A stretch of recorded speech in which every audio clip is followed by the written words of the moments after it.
Hey guys, welcome back. It's Grim Reaper coming at you for another video for Raidshadowlegends. Hopefully you're doing well and hopefully you're looking after yourselves. There was going to be only one video upload today, which will be the shard video, which will be going live around about now as I'm recording this. We're back with the big update. Faction Hard Wars is finally dropping. We have all the information in today's video, so we're going to react to the sneak peeks of what's coming in Faction Wars. And I'll also be going over the brand new mythical champion in today's video over her kit. Anyway, I would love to get access to her, but unfortunately I'm only a tier 2 content creator, so I can't access the test server. Any of the content creators won't be able to access it anyway until the release date. Really looking forward to her. She is looking chunky, let's just say that. So let's go into this. We're going to watch this. I do apologize if the volumes could be a bit too loud, so maybe just turn it down in the below of this. Hey everyone! But I'm going to basically react to all of this.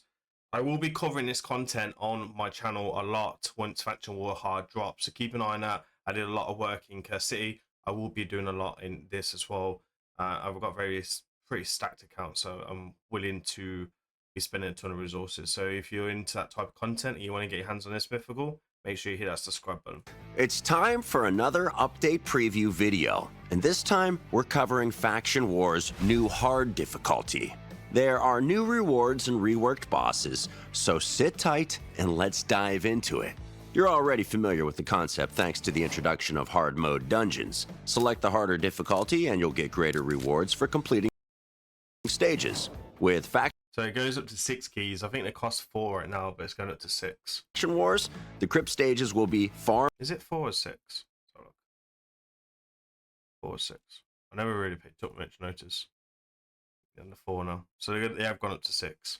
more challenging, but you won't unlock it until you've completed Faction Wars on normal difficulty and recruited Lydia the Death Siren. If more factions are released in the future though, anybody who's already unlocked hard difficulty will retain access to it. You'll just need to clear the new faction's normal mode before you can access it on hard. Oh, and you'll be able to enter Faction Wars on hard using the same crypt keys. Good thing the Crypt Keepers haven't changed the locks.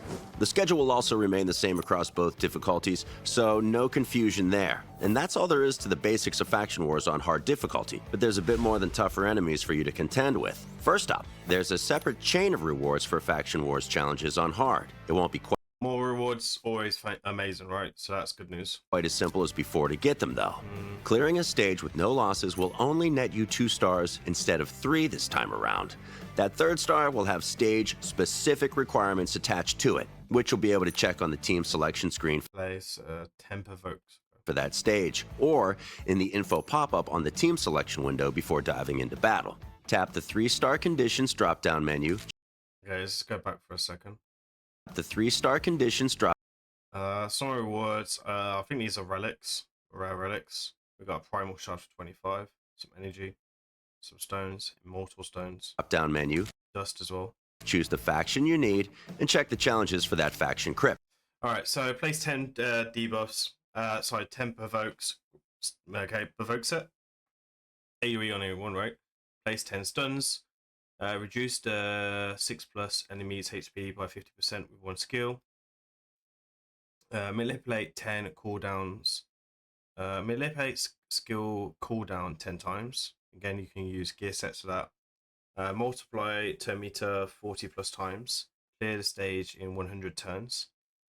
Place provoke stun for 15 turns. So each stage has a condition. That's really interesting. Some stages will require you to manipulate enemies. Use at least 3 epic champions. Skill cooldown. That's not going to be good news for like you guys. Some will task you with slaying. Clear the stage in 150 turns. Defeat 3 enemies using ally attack or counter attack. That could be interesting. Your foes without letting them heal. Perhaps you'll need to land killing blows. Don't land any weak hits. Jesus. When your enemies have no buffs. Keep your HP above 75% HP. The challenges are tough. Clear the stage in 200 turns. I don't feel as but we've Crazy hard. chosen them carefully to suit each faction's roster of champions. Interesting. Conquering these challenges will be worth it, though. Clearing all stages with 3 stars in hard mode allows you to recruit Polera Fireheart, a brand new mythical from the Sacred Order, as well as a bunch of other We will go for a kit shortly. goodies. We'll release a dedicated champion spotlight to showcase Polera's skill kit soon. Don't miss She it. looks pretty sweet though. Oh, and remember the tainted bosses we introduced to the hard mode dungeons? Well, say hello to the tainted faction Crypt Keepers. Each one will have a particular focus that affects the battle in a different way. For example, Tainted Protector will revive his minions, buff them, and wreak havoc upon your team. Tainted Dueler, on the other hand, will reflect damage, transfer all debuffs from himself to your champions, and then smack them really hard. We won't spend time here diving into their skills and the tactics you'll need to beat them, but we'll post dedicated boss guides in-game when the feature goes live. Just tap the handy icon in the team selection screen to get a helping hand. Now then, back to the tap the handy icon in the team selection Super screen 2x or 3x. to get a helping hand. Now then, back to the rewards. You'll be able to get goodies such as artifact and craft materials that you already know and glyphs, including brand new rare, epic, and legendary rank 6 glyphs. These new glyphs will be usable on all existing stats that glyphs cover, but can only be used on rank 6 gear. The stat bonuses Okay, so when we know 5-star, like all the glyphs you'll get will be 6-star. they provide will be greater than what you've seen. Defense 7 or 12 legendary. So I guess all our relics that we got right now are going to be epics, like the 6-star ones. They will do something like that potentially. This could be big for this meta, a big power creep here. A lot of you guys won't be able to access this, and then people like who are ultra endgame compared to endgame, this is a bad thing for live arena, I feel, because a lot of like people like me, etc., will be able to come a lot faster than you guys in arena, because you won't be able to access the speed lifts. So we're really curious to see and how much speed a legendary 6-star will be, and how hard to get them as well. They provide will be greater than what And I just want to see the accuracy one. Here, the stat bonuses they provide will be greater. They're very quick. Bonuses they provide will be greater than 10 to 20 on accuracy. I don't think. Well, it's what's like that's epic. Jesus Christ, that's epic. 20 just for epic. Oh yeah, that's insane. I feel like what you can land at 8 on speed, right? So I think the legendary ones will be 13 speed. Just guessing, like we do not be able to any confirmation from raid, so but that's me guessing. than what you've seen before. So save them for your best Leylander's blue as well. gear. You'll also earn rewards for clearing hard mode stages 7, 14. I mean, this kind of sucks. Like, it's nice to get the glyphs, but there's no bucks. So, like, our normal, you get legendary tomes, and we're not even getting And 21 in each crypt for the first time. Same as on normal difficulty. Don't forget there's also a brand new reward chain along the bottom of the Faction Wars main window to earn as you progress through hard mode.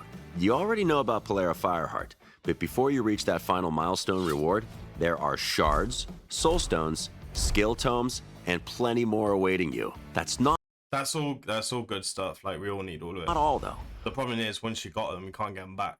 Hard mode stages also drop relic crafting materials whenever you complete them, and not just your usual relics either. We're introducing a brand new group of relics specifically for Faction Wars. We'll be adding 8 new relics in total. Let's hope that these relics, like, I'm hoping these relics are not going to be dog shit. I'm sorry for my language, but the last couple of ones they've added recently have been absolutely shite. So we have no information. The art looks really cool. More relics are always good for everyone. Bearing in mind it's a bit hard for you guys to access this, because I think you can only access this on hard mode. So if you're on normal, you won't be able to access this, I believe, unless they update it. I'm not too sure. There's no confirmation from Raid or anything like that. So there's a lot of questions that I have, like, to do these things, like what's going to go on with the relics that we already got saved. The gems, glyphs that are already saved on our account. Like, are they going to be rare? Are they going to be epic? Especially the 6-star ones. Like, I've a ton of them stacked. I don't know about you guys, but yeah, quite an interesting one. 2 for rare, epic, legendary, and mythical rarities. Our developers had some fun coming up with this batch. There's one that'll remove all buffs from the wearer at the end of their turn, but deal increased damage according to the number of buffs removed. If extra turns are your thing, there's another relic coming that'll increase your chances of getting an extra turn when you've got any active skills on cooldown and the wearer's got any active skills on cooldown and the wearer's default skill. One of these new relics also... So the one they just showed, the middle one, this one's epic, which is going to be extra turns. Collective is looking like a legendary. Interesting. And then this one here, this one's, that's a mythical. The fancy new debuff, which will play havoc with champions that decide to use Fatigue. Copy and paste of sleep.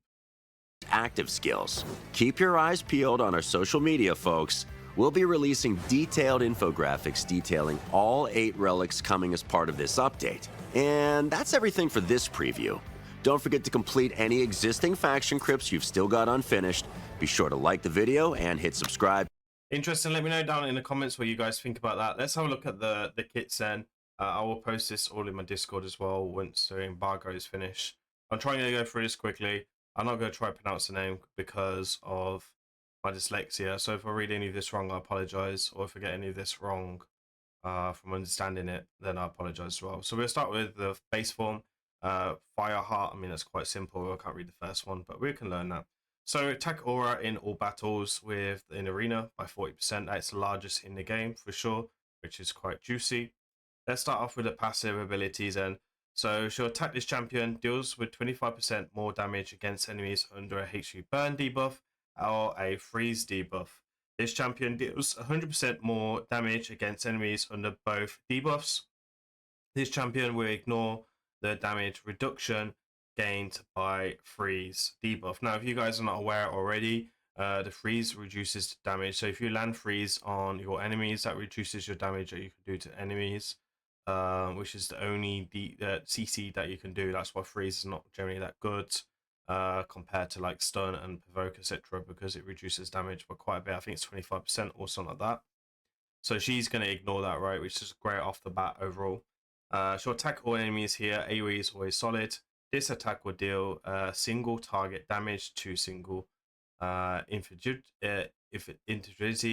rather than AoE. So it's an AoE, but it's going to count the multipliers will count as single hits. It's a one hit. It's all. That's great for Hydra because Hydra means that she will ignore the AoE passives and be able to land way more damage. C will ignore shield, block damage, and unkillable debuffs. So this is going to be great against Gizmak. This will be great against Sigvard. A lot of them magic nukers that you guys are struggling with right now. This will be fantastic as well. But as I say about any nuker, it really depends on her multipliers if she'll be top tier or not as a nuker. So it really depends on that playstyle. Now, she'll activate any hatred burns on all enemies as well. That's going to be pretty good. The only problem is she's not putting the hatred burn on this skill, so it's not going to be able to be worked against Stone Skin that well, unlike Emrys, because she's not putting on the burns with this ability, which is a little bit of a drawback for her.